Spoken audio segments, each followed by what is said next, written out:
That Jewish-Christian alliance which today rules the world and dominates the world.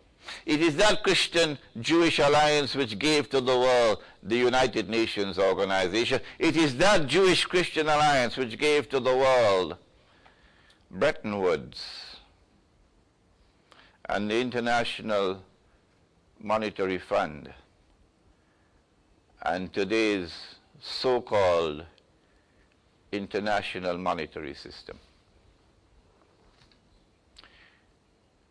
And if you join them, if you become a part of them, if you allow yourselves to become subservient to them, if you establish friendly ties with them and become part of that alliance, part of that system, you've lost your Islam. That's not an easy bite to swallow and digest. Not at all. And this is perhaps the first time any of you is being introduced to this verse of the Quran this way. Without a doubt, this is the first time. And hence you can see that the verse, the subject, the gold dinar, Islam and the future of money, has a perspective from the Quran and from the Sunnah of the Prophet ﷺ, which is absolutely unique even to your muftis, who are blissfully ignorant of the subject. My language is harsh, but I can be harsh because I'm 65 years of age. And if you send me to Guantanamo, how long will I last?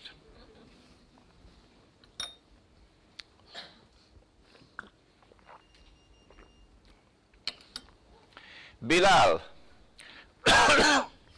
radiallahu ta'ala anhu,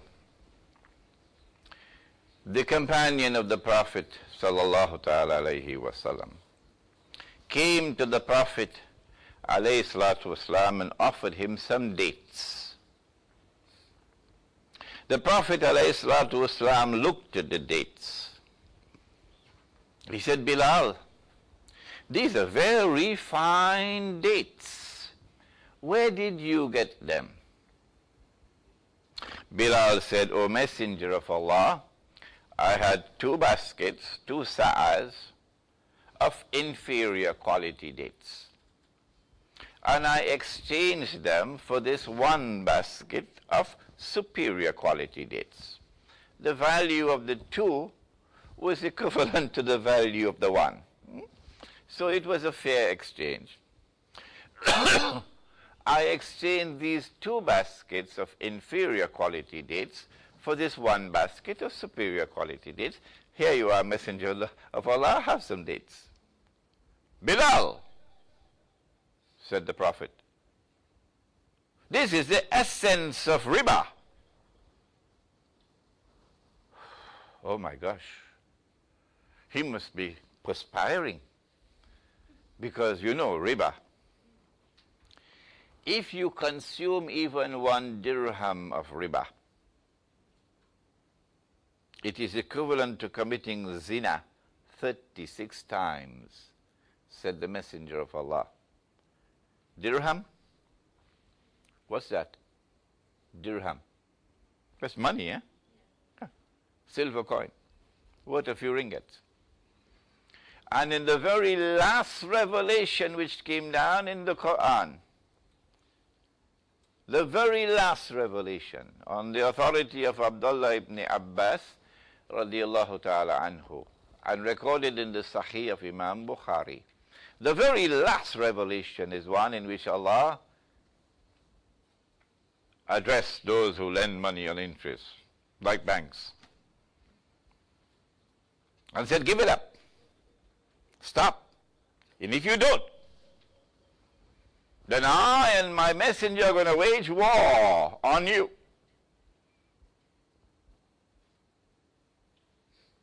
So this is not something easy. Bilal, this is the essence of riba.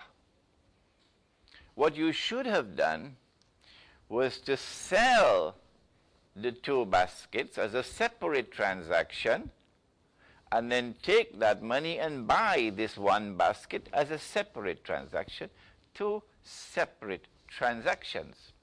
But a direct exchange of two baskets of dates for one was haram, was riba.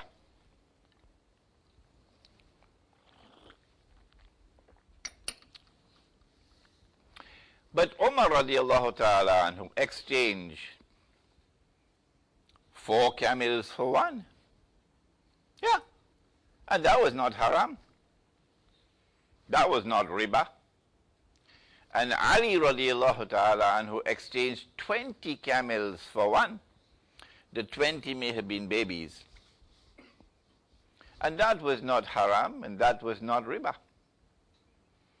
100 years ago, if we had asked the question, why is it that it was permissible to exchange unequal exchange of animals? That's okay. But an unequal exchange of dates was haram and riba. 100 years ago, even a school child would have been able to answer that question. Today, and I know because I travel around the world and I lecture, and I ask this question in a Darul Ulum with the professor sitting and the senior students in front of me and about 700 students, nobody could answer it. That's a Darul Ulum. What about bank? Development bank? The answer is the answer is located in another hadith of the Prophet ﷺ, to which I shall now introduce you.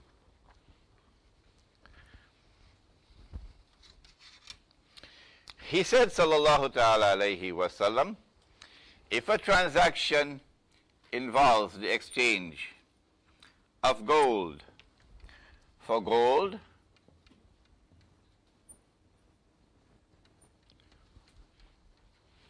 or silver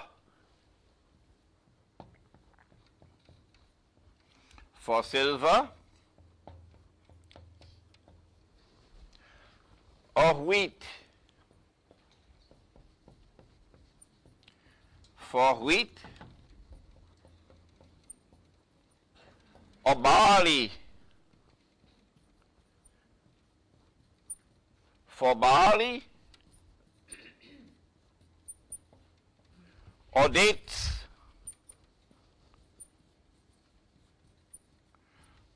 for dates, or salt for salt, so long as it is like for like, it must be equal for equal. If you have 2 baskets of dates on this side, you must have 2 on that side. Then the exchange would be halal.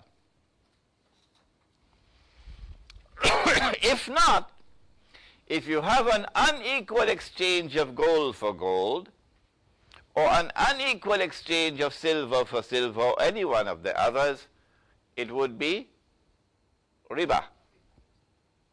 Why? It would be haram. Why? And why 4 camels for one? Okay, bole. 20 camels for one? Okay. But this one, tabule.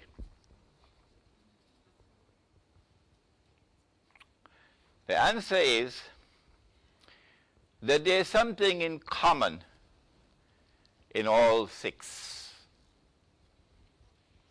What is it that is common to all 6? Answer: all of these were used as money. Used as money in the form